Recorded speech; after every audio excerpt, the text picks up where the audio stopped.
মেরাজের রাতে মহানবী সাল্লাল্লাহু আলাইহি সাল্লাম এর সঙ্গে যা ঘটেছিল, বিশ্বনবী হযরত মুহাম্মদ সাল্লাল্লাহু আলাইহি সাল্লাম এর জীবনে যে সকল অলৌকিক ঘটনা ঘটেছিল তার মধ্যে মিরাজের ঘটনা অন্যতম ছিল।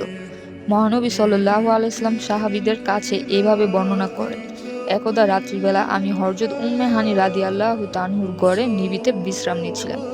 আমি তখন তন্দ্রাচ্ছল অবস্থায় ছিলাম। এমন সময় হঠাৎ এক আগন্তুক ব্যক্তি ঘরের ছাদ ফাঁক করে আমার কাছে এলেন। সাথে ছিলেন আরও অনেক ফেরেশতা, আর তিনি ছিলেন জিবরাইল আলাইহিসসালাম। তারপর তিনি আমার বুকের উপর থেকে তলপেট পর্যন্ত চিরে আমার দিলটাকে বের করে ফেললেন। আমার দিলটাকে পবিত্র জমজম পানির দ্বারা ধুয়ে আমার বক্ষটা ঠিকঠাক করে দেওয়া হলো।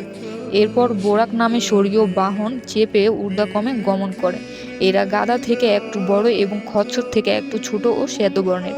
জিবরাইল আলাইহিসসালাম রাসূলকে পরিচয় করিয়ে দেন, এটা তুর পাহাড়। এখানে আল্লাহ পাক হযরত মুসা আলাইহিসসালাম নবীর সঙ্গে কথা বলেছিলেন।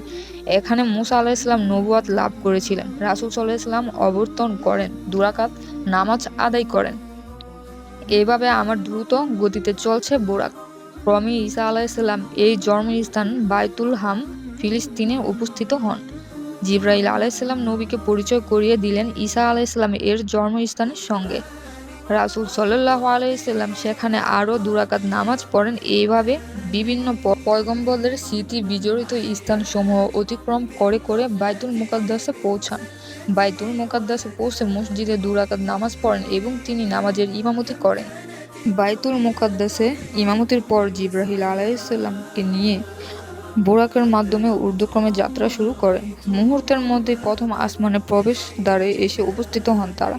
প্রথম আসমানে নিয়ে এসে জিবরাইল আলাইহিসসালাম দরজা খুলে দিতে বললেন। তখন জিজ্ঞাসা করা হলো, কে আপনি? তিনি বললেন, আমি জিবরাইল আলাইহিসসালাম। আবারও জিজ্ঞেস করা হলো, আপনার সঙ্গে কে? তিনি বললেন, মুহাম্মদ সাল্লাল্লাহু আলাইহি সাল্লাম। আবার জিজ্ঞেস করা হলো, তাকে কি ডেকে পাঠানো হয়েছে? তিনি বললেন, হ্যাঁ। তখন বলল, মারহাবা, উত্তম আগমনকারীর আগমন হয়েছে। তারপর আসমানের দরজা খুলে দেওয়া হলো।